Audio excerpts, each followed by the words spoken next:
हकीकत में अम्मा साहब का ताल्लुक कलकत्ता के इस किसी दूसरे इलाके की दूसरी मस्जिद से था, जिसका हम यहाँ से मसलतन जिक्र नहीं करेंगे। डलहौजी स्क्वायर का कमांडो इमरान ने इसलिए नाम लिया था कि उस चौक से कलकत्ता के कई अतराफ को सड़कें निकलती थीं। इनमें से एक सड़क लोअर चतपुर रोड की तरफ भी जाती थी। डलहौजी स्क्वायर पहुंचकर वो रिक्शे से उतर गए और पैदल चल पड़े। फुटपाथ पर मेहनत मजदूरी करने वाले मजदूर लोग गहरी नींद सो रहे थे। सड़क पर से किसी वक्त कोई गाड़ी गुजर जाती थी। रात काफ़ी गुजर चुकी थी, सड़कों पर बत्तियां रोशन थीं। इमरान मुजाहिदीन को लेकर रोशनियों से बचकर गुजरने की कोशिश कर रहा था। कश्मीरी मुजाहिदीन का लिबास कैदियों वाला नहीं था, जिससे इन पर किसी को शुबा पड़ता। वो आम कमीज पतलून में थे और खुश शक्ल नौजवान थे।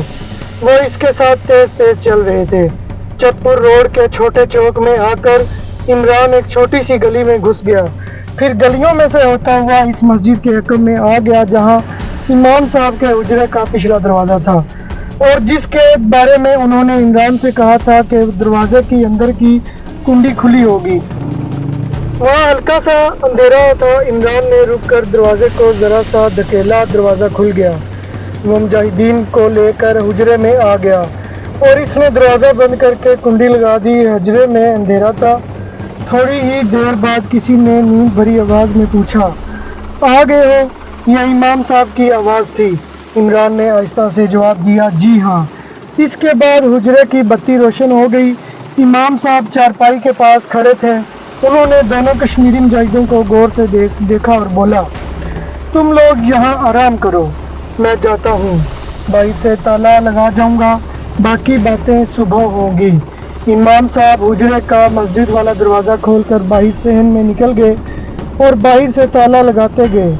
इन्होंने हुजरे में रखी हुई सुराही में से पानी निकाल कर बारी बारी पिया और आहिस्ता आहिस्ता बातें करने लगे। कश्मीरी मुजाहिदीन ने इमरान को बताया कि इंडियन इंटेलिजेंस वालों ने शुरू में उन्हें टार्चर किया था, लेकिन अब दौरान इससे किसी ने इन्हें कुछ नहीं कहा था। शायद वो हम पर कोई दूसरा तरीका आजमाना चाहते थे। दूसरे कश्मीरी मुजाहिद ने इमरान से कहा, दोस्त, तुमने हमें वहाँ से निकाल कर बड़ी दिलेरी का सबूत दिया है। हम मौत से नहीं डरते, हमें सिर्फ ये अफसोस हो रहा था कि हमारे साथी मुजाहिद कश्मीर के महाज पर दुश्मन से जंग कर रहे थे और हम दुश्मन की कैद में पड़े हैं। पहले कश्मीरी मुजाहिदीन इमरान से पूछा, तुम कश्मीर के कौन से महाज पर थे और यहाँ कलकत्ता कैसे पहुँच गए? इमरान ने उन्हें बिल्कुल न बताया कि वो किस महाज पर दुश्मन से और कलकत्ते कैसे पहुँच गए और यहाँ इसका मिशन क्या है। मुजाहिद के सवाल के जवाब में इसने सिर्फ इतना कहा, मैं ये सब कुछ अभी नहीं बताना चाहता। कश्मीरी मुजाहिद ने भी इसके बाद कोई इसरार ना किया। वो समझ गया कि इमरान यहाँ किसी बड़े हसास मिशन के लिए काम कर रहा है।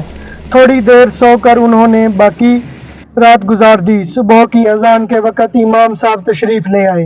वो अपने साथ नाश्ता लाए थे। कहने लगे, तुम जल्दी जल्दी नाश्ता कर लो, जमात शुरू होने से पहले एक आदमी आएगा। वो तुम्हें अपनी हिफाजत में यहाँ से निकाल कर बनारस तक ले जाएगा। बनारस से आगे तुम्हें खुद ही जम्मू कश्मीर जाना होगा। क्या तुम अकेले ये सफ़र तय कर लोगे?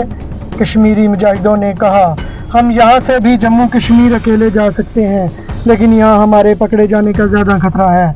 बनारस से आगे हमें ज़्यादा खतरा नहीं होगा, हम कश्मीर के महाज पर पहुँच जाएंगे। इमरान ने अपनी जेब से 500 रुपये निकाल कर दोनों कश्मीरी मुजाहिदों को दिए। यह रकम वो लारी की कोठी से चलते वक्त अपने साथ लाया था।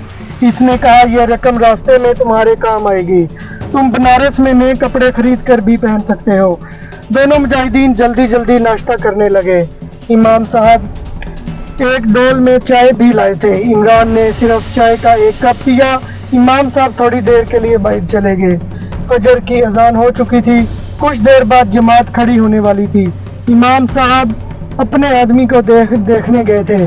5-7 मिनट गुजरे हो गए कि इमाम साहब अपने साथ एक आदमी को लेकर आ गए, जिसका पहना इमाम साहब ने इस तारुफ कराते हुए मुजाहिदीन से कहा, ये अपनी वैगन लेकर आया है। दिन की रोशनी होने से पहले ये तुम्हें शहर से बाहर एक महफूज मुकाम पर पहुंचा देगा और ख़ुद भी तुम्हारे साथ रहेगा। इस जगह तुम सारा दिन छुपे रहोगे।